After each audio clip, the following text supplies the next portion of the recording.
Ya, healing kemudian saldo hilang ya. Pulang badannya ada di rumah, tapi pikiran dan pekerjaan tetap ya Masa kesehatan itu kan masalah tentang kebiasaan dan itu akan terakumulasi. Istirahat yang cukup, makan yang cukup, dan pekerjaan pun tetap yang cukup, Mas. Halo Live Friends, apa kabar? Di sini kamu bisa mendapatkan berbagai informasi mengenai gaya hidup, tren terkini, hobi, tips kesehatan, tips keuangan, segala macam akan kita bahas. Makanya duduk yang manis, santai. Bersama saya Bayu Oktara, kita simak ini dia BNI Live Corner.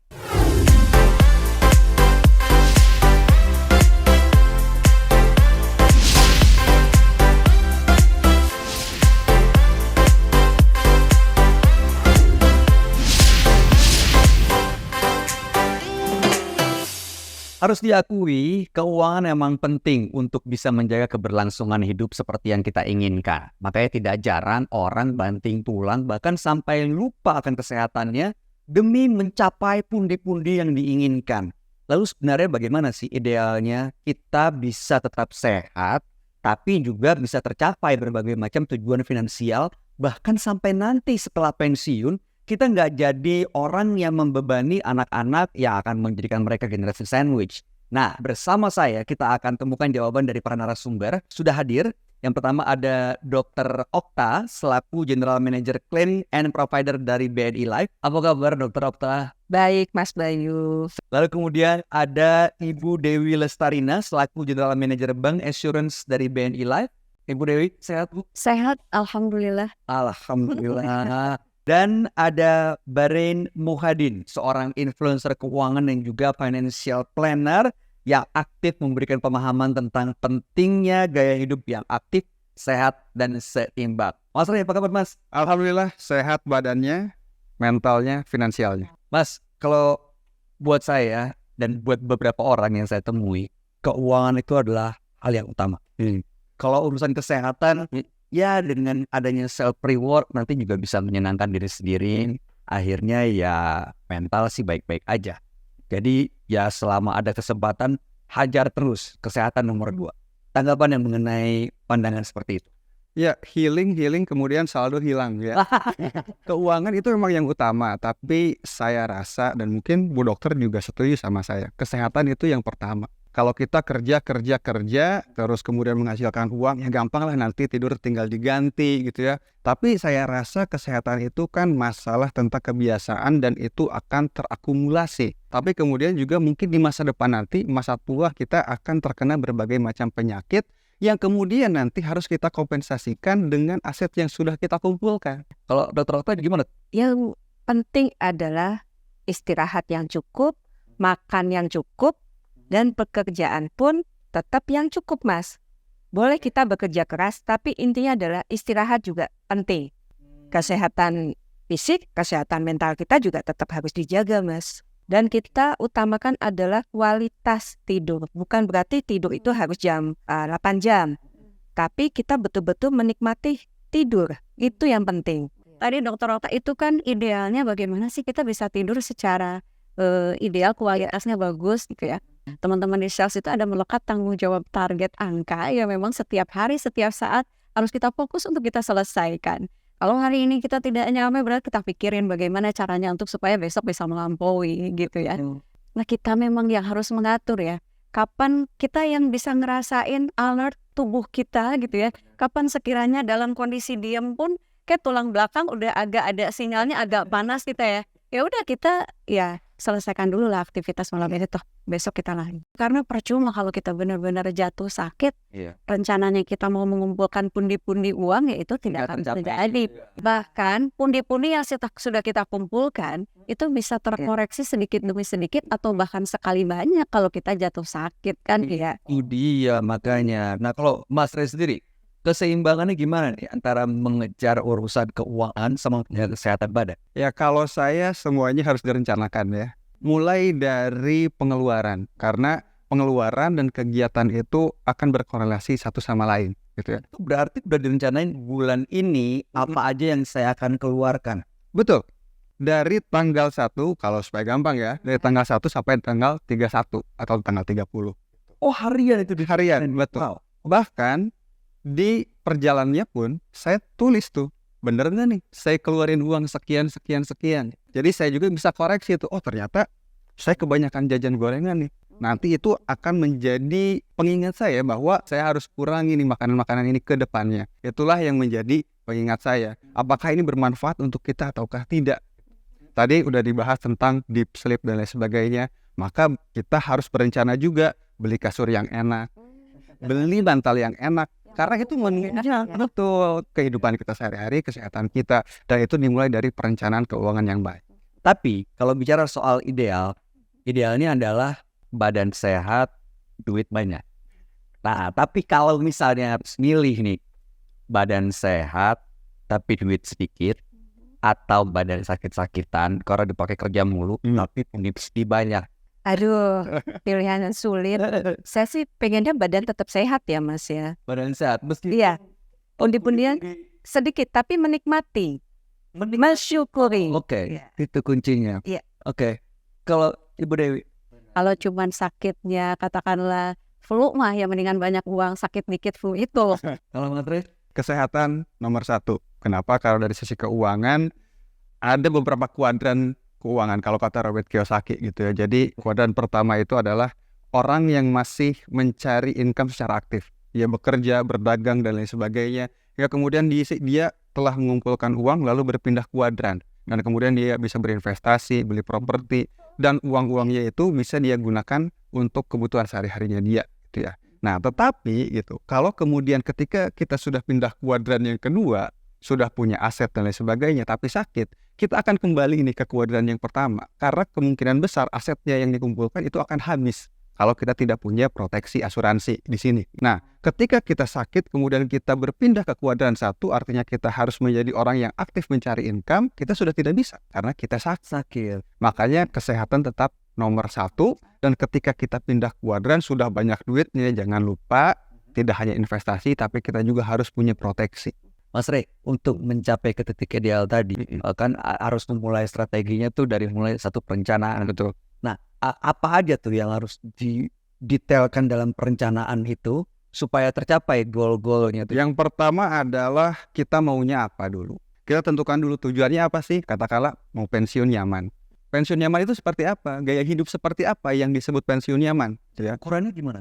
Ya tergantung sebetulnya kepada preferensi masing-masing orang. Dan itu harus didefinisikan kebutuhannya berapa secara nominal ya. Secara nominal. Lalu kemudian kita harus tarik proyeksi ke depan. Dorong proyeksi ke depan. Kira-kira nanti butuh berapa miliar rupiah. Untuk gaya hidup seperti ini itu butuh bulanannya sekitar katakanlah 100 juta nilai nanti. Lalu kita juga harus hitung berapa harapan hidup kita usianya. Karena setelah kita pensiun sampai dengan meninggal dunia kan ada masa di mana kita sudah tidak berpenghasilan, kita sudah tidak bekerja dan kita hanya mengandalkan uang yang sudah kita kumpulkan. Betul ya? Betul. Nah jangan sampai uangnya ini habis begitu aja. Nah makanya perencanaan pensiun itu juga penting. Perencanaan pendidikan juga penting. Kalau pendidikan anak mau sekolah di mana, sekolah seperti apa, SPP-nya berapa, kapan anaknya sekolah. Liburan tahun depan juga sama. Semuanya harus direncanakan. Tapi semuanya kita harus definisikan dulu apa tujuannya, butuhnya berapa, baru kita nanti pilih produk keuangannya apa. Untuk mempersiapkan ini bagaimana caranya, Mas? Yang pertama adalah singkirkan semua alasan. Kalau saya bilang ya, dan buat besok adalah hari ini. Dokter pasti sering dengar nih, oh saya mau diet deh besok. Nah, jangan dibesok-besokin maksud saya. Iya. Tapi buatlah besok adalah hari ini, ya mulai hari ini gitu. Dan mulai dari yang paling mudah dilakukan. Apa yang paling mudah dilakukan? Mengelola keuangan bulanan mungkin, invest sesederhana 100.000 sehari, sebulan mungkin gitu ya. Beli asuransi yang cukup mungkin, dari yang sederhana dulu, bangun habitnya, setelah habitnya terbangun nanti akan lebih mudah untuk melanjutkannya ke arah yang lebih baik. Karena memang ada istilah cost of delay ya kita ya, biaya penundaan. Sekarang kan kalau kita dalam kondisi sehat secara finansial, sehat secara kesehatan juga gitu ya, kita merasa tidak butuh asuransi gitu ya. Baru ketika saudaranya atau temennya gitu ya, ada yang kedukaan atau kesulitan ekonomi karena memang harus masuk rumah sakit, harus mengkoreksi semua tabungan yang dia punya. Nah bisa saja ketika dalam situasi itu dan kita merasa bahwa iya ya, saya butuh gitu ya asuransi. dan ada momen di mana asuransi tidak bisa approve pengajuan nasabah karena kondisi kesehatan sudah menurun gitu ya. Kurang lebih seperti itu. Walaupun preminya saya mampu sanggup bayar. Betul sekali. Oh, enggak. Makanya memang pada saat momen ketika finansial kita cukup, dalam arti kita sanggup dan mampu membayar premi, berapapun premi yang bisa kita mulai dari sekarang gitu ya. Kita mulai dengan kemampuan kita saat ini berapa. Daripada nanti kita tunda-tunda, kondisi kesehatan juga kita tidak akan pernah tahu ya. Nah, itu dia. Jangan sampai nanti kondisi kesehatan udah terganggu, rencana-rencana yang tadi itu disusun untuk mengejar uang pensiun, akhirnya berantakan gara-gara harus bayar ke rumah sakit. Nah, kalau misalnya ada orang yang mengalami gagal klaim, itu biasanya karena apa, Dok? Sebetulnya gini, kalau kita ada pengajuan asuransi, itu biasanya ada pengecualian polis, Mas. Nah, nanti itu disebutkan, oh untuk penyakit, seumpamanya penyakit A gitu, ini dikecualikan, itu tidak bisa diklaimkan ke kami. Jadi kalau memang itu sudah di state di awal bahwa itu masuk pengecualian, itu tidak bisa di cover. Tapi kalau memang itu bisa full cover, itu pasti akan kita bayarkan klaim. Tadi bicara soal pensiun, saya tertarik soalnya Mas Ray bilang begitu soal apa yang harus direncanain, yang pertama kali disebut adalah pensiun baru pendidikan. Idealnya kita kerja sampai kapan sih, Mas? Rata-rata usia pensiun di Indonesia itu 55 sampai dengan 60. Pensiun ini artinya sudah tidak bekerja lagi sama sekali dan mengandalkan aset yang dikumpulkan ya. Nah, usia harapan hidup sampai 70. Berarti artinya nih ya, kalau kita pensiun di usia 50, kita harus mempersiapkan dana untuk hidup selama 20 tahun. 10 juta rupiah katakanlah mudahnya gitu ya. 10 juta berarti setahun ada 120 juta. 10 tahun itu ada berapa? 1,2 miliar. Ditambah lagi 5 tahun lagi. Belum ngomongin inflasi. Tapi di sisi lain, seperti tadi yang saya sampaikan juga, bahwa kita mungkin udah sakit-sakitan dan lain sebagainya, namanya juga usia kan ya. Tuh, maka kita juga harus punya asuransi gitu ya. Jangan sampai kemudian kita udah ngumpulin nih dananya, oke cukup nih, saya punya 20M buat pensiun nih, tapi nggak punya asuransi. Kemudian sakit, akhirnya kita harus minta ke anak gitu ya. Jadi anak kita generasi sandwich selanjutnya. Berarti 1,8 yang harus disiapkan sebelum umur 55 pada saat pensiun. Berarti kan sampai dari sekarang nih buat milenials yang baru masuk 40 nih ya, sisa ada 15 tahun untuk mengejar 18. Belum inflasi. Mana jadi mati-matian kerja lagi, Mas? Saya sendiri justru dulu, kenapa kemudian saya mati-matian gitu ya bekerja ngumpulin uang demi tercapainya sesuatu, itu karena saya tidak tahu jalan terbaik untuk mencapai sesuatu tersebut.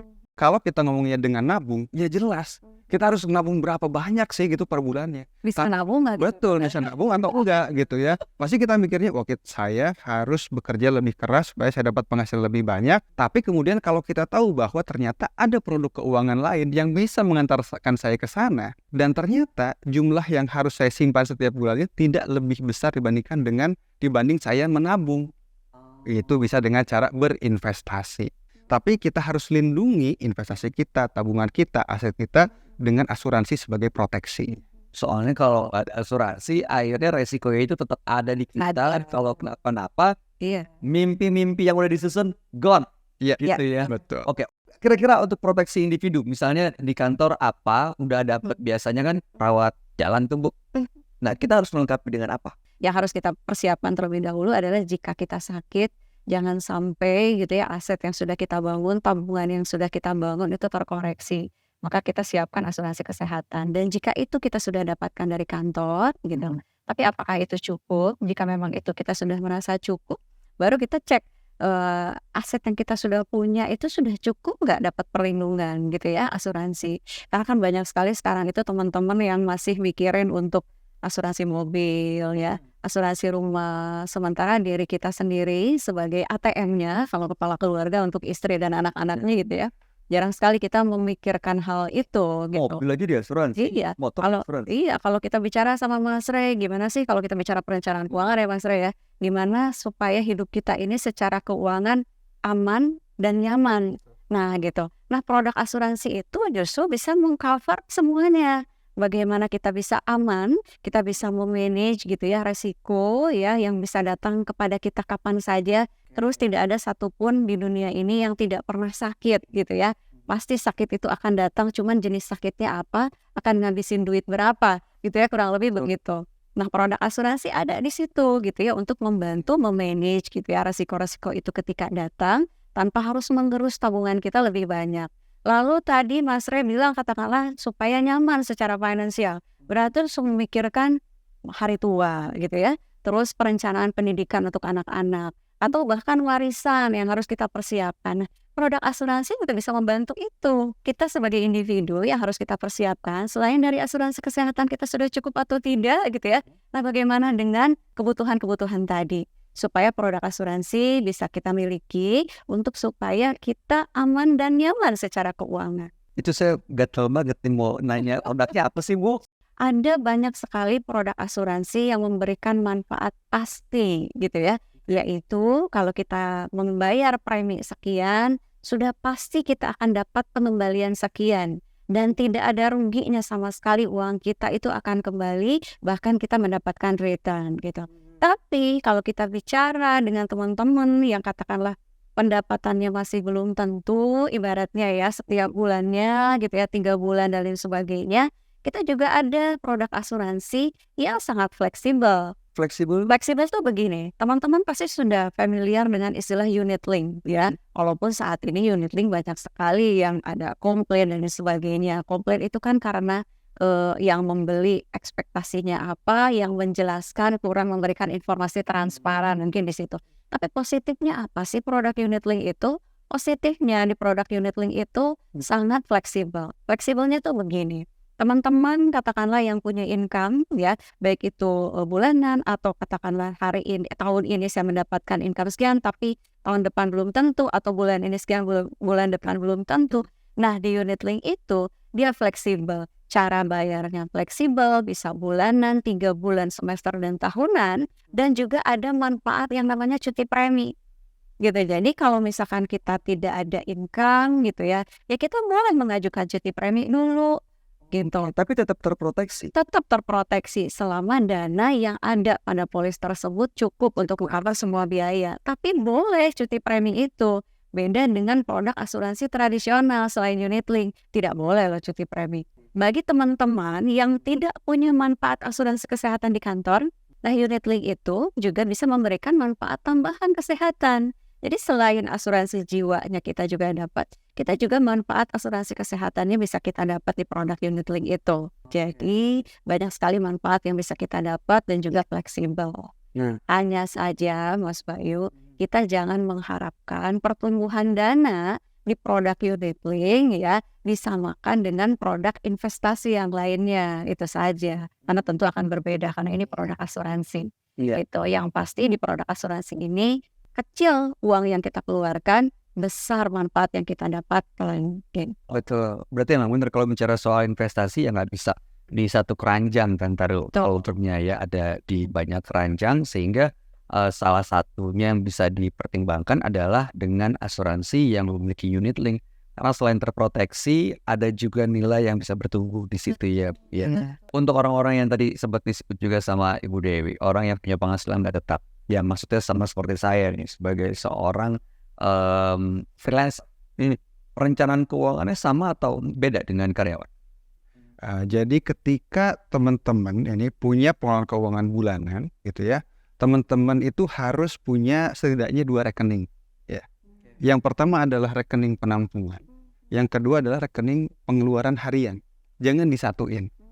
Karena kenapa? Karena bisa jadi para freelancer ini ada di mana bulan-bulan tertentu invoice cair semua nih di bulan ini gitu. Katakan di bulan Maret cair semua gitu ya. Ya kemudian dia kalap, wah duit gue ada ratusan juta nih di sini gitu ya. Padahal dia lupa bahwa ada mungkin 3-4 bulan ke depan yang mana dia harus nunggu kerjaan lagi, dia harus nunggu invoice cair lagi, dan lain sebagainya.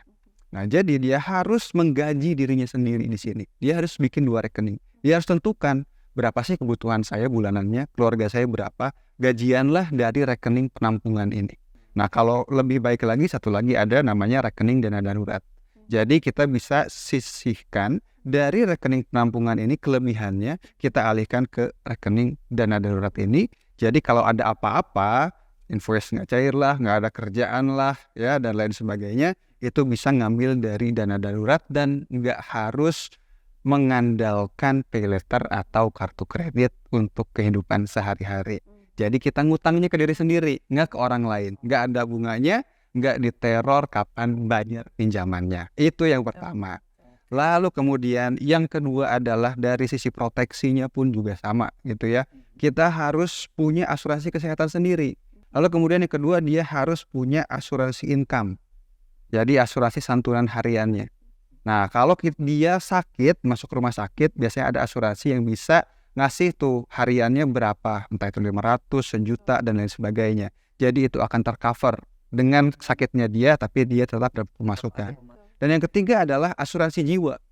Ini juga penting. Kenapa? Karena bagi freelancer, khususnya yang berposisi sebagai kepala keluarga, tadi Bu Dewi sudah sampaikan, dia ini adalah ATM-nya keluarga gitu ya. Kalau dia, mohon maaf, meninggal dunia, ya, istri dan anaknya mau dikasih apa?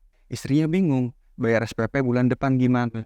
Token listrik bunyi, kulkas kosong, dan lain sebagainya. Nah, asuransi jiwa ini, kalau dimiliki oleh seseorang, dan orang tersebut meninggal dunia, nanti akan keluar yang namanya uang pertanggungan. Maka uang pertanggungan di sini juga harus cukup nih untuk memproteksi gitu ya kebutuhan keluarga ini. Jadi kita juga harus tahu gitu ya berapa sih kebutuhan kita, kondisi kita ini seperti apa supaya bisa punya kesehatan yang ideal dan juga keuangan yang ideal. Apa yang mau disampaikan? Silakan. Dari yang pojok sebelah sini dulu, dari Dokter Okta.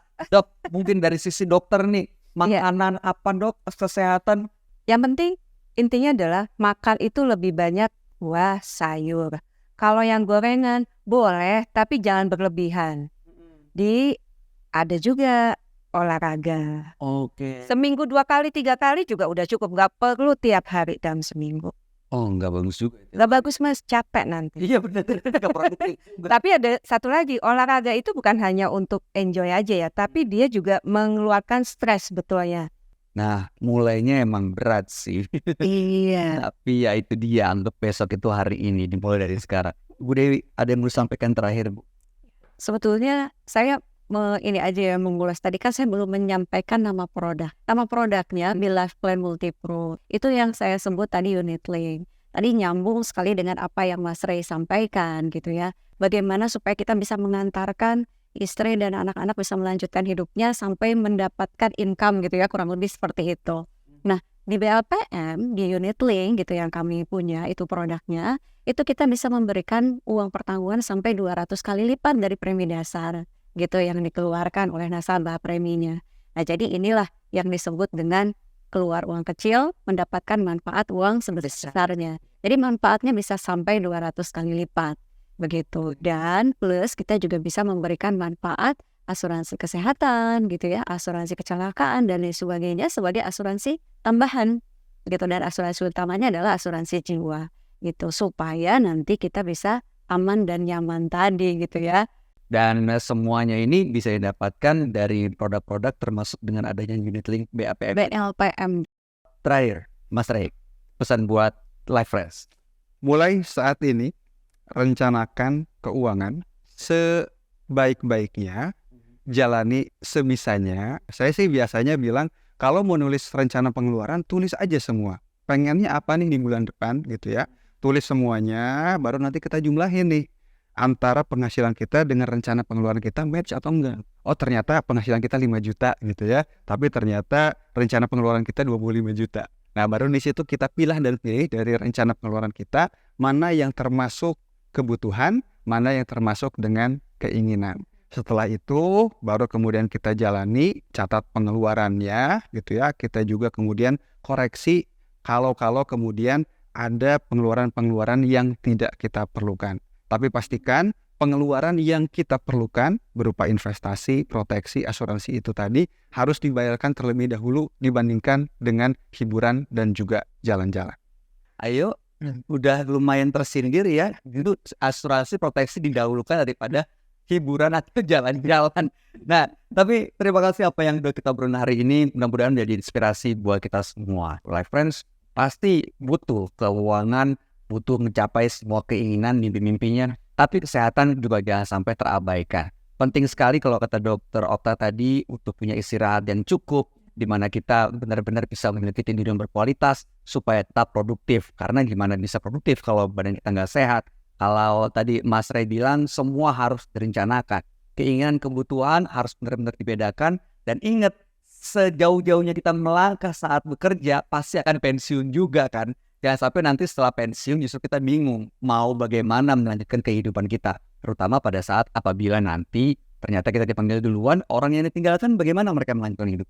Makanya penting sekali memiliki proteksi. Untuk mengejar di sana banyak cara yang dilakukan, dan dari tadi apa yang disampaikan Ibu Dewi, ada BLPM, Be Life Plan Multi Pro, yang bisa membantu kita untuk mencapai tujuan-tujuan finansial kita, dan yang pasti membuat kita terproteksi sehingga resikonya nggak usah kita pikirin. Mendingan Bapak Ibu jadi perusahaan asuransi yang mikirin, kita bisa tetap fokus menjalankan dan menikmati hidup yang aman dan nyaman. Mudah-mudahan ini bisa menjadi inspirasi buat kita semua. Terima kasih atas perhatiannya. Terima kasih Mas Ray. Terima kasih. Terima kasih. Terima kasih Dokter Okta. Ya. Sampai ketemu. Saya Mbak Yoktara pamit. Easy life, Ben Ilah.